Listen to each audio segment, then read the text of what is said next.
మన భారతదేశంలో ఒక 500 సంవత్సరాల నాటి కళ అయితే ఈ రోజు నెరవేరింది. 500 ఏళ్ల నాటి మన హిందూ సమాజానికి సంబంధించిన ఒక ఆత్మగౌరవాన్ని అయితే ఈరోజైతే మోదీ ప్రభుత్వం, మోదీ గారు అయితే మనకి మోదీ ఆదిత్యానంద్ యోగి గారు అయితే కలిసి మనకైతే రామ మందిరాన్ని అయితే నిర్మించినారు. దీని గురించి అయితే యావత్ భారతదేశం ఈరోజు అయితే ప్రతి ఒక్క గుడి దగ్గర అయితే మనకి ఆరెంజ్ జెండాలతోనే కనిపిస్తుంది. ప్రతి గుడి దగ్గర మన హిందూ తత్వాన్ని అనేది ఈరోజు వెలుగెత్తి పైకి చూపించే విధంగా అయితే ఉంది. దానికైతే మనం సంతోషించాలా. మా తరంలో ఇప్పుడున్న మా తరంలో ఇలాంటి గుడిని అయితే నిర్మించి దాన్ని 500 ఏళ్ల నాటి ఈ కళను అయితే మా తరంలో అయితే దీన్ని కృషి సాధించినందుకు మేము గర్వంగా ప్రౌడ్గా ఫీల్ అవుతున్నాము. జై శ్రీరామ్.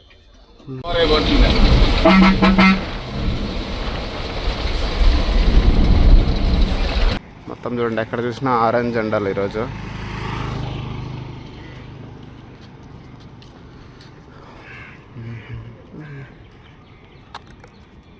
నేను కూడా అదే పెట్టినారు.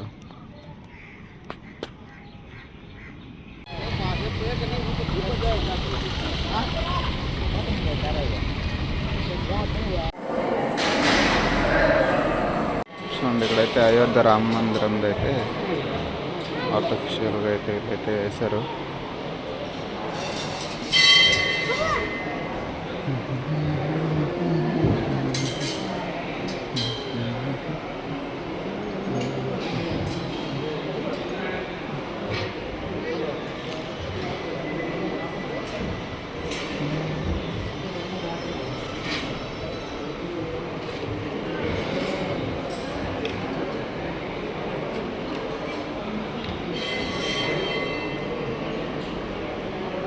దర్శనం చేసుకోవచ్చు.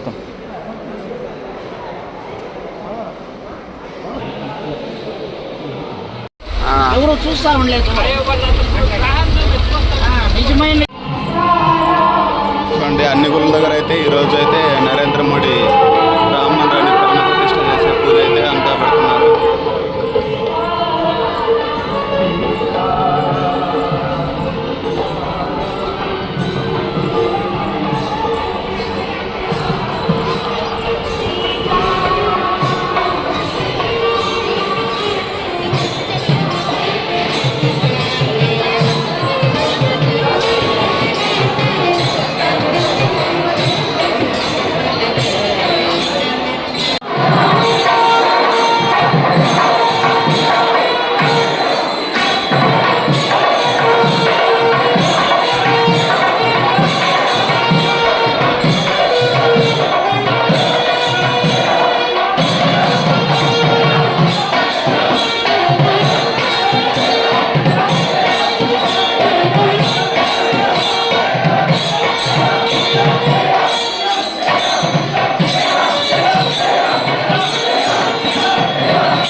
ಮೊದಲನೇದಾಗಿ ಪಟ್ಟಾಭಿ ರಾಮಚಂದ್ರ ಸನ್ನಿಧಾನಕ್ಕೆ ಹೋಗಿ ಅಲ್ಲಿಂದ ಕೋಟಿಲಿಂಗೇಶ್ವರ ಸನ್ನಿಧಾನಕ್ಕೆ ಹೋಗಲಿದೆ ಪಾದುಕೆ.